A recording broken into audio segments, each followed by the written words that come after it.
James Garfield survived being shot. What killed him was the 80 days of treatment that followed.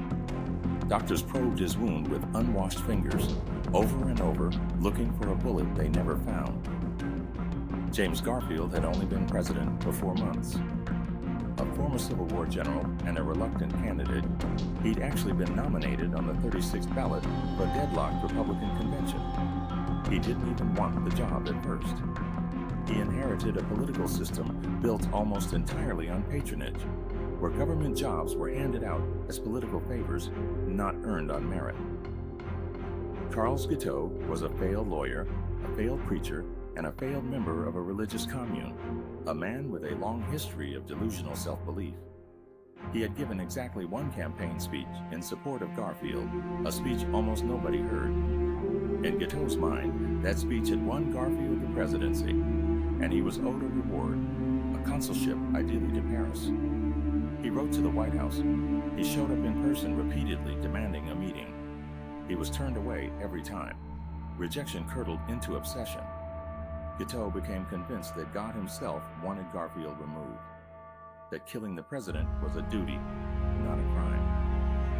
He bought a .38 caliber British Bulldog revolver, choosing the model in part because he thought it would look impressive in a museum afterward. He began following Garfield's public schedule in the newspapers, the same way an assassin would 2 decades later with McKinley.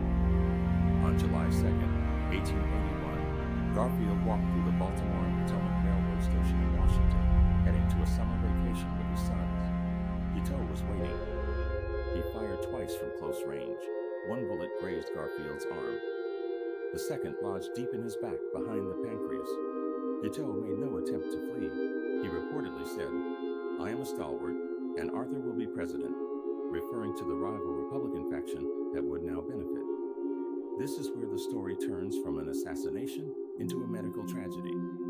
More than a dozen doctors treated Garfield over the following weeks, and several of them repeatedly probed the wound with sterilized fingers and instruments, searching for the bullet.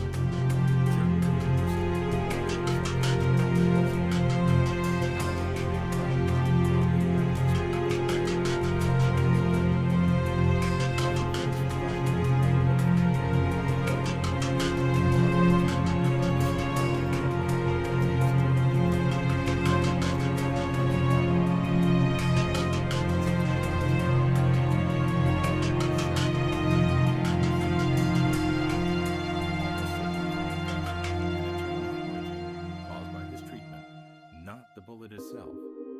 At his trial, Guiteau's defense argued insanity, and by any modern standard, it's hard to disagree.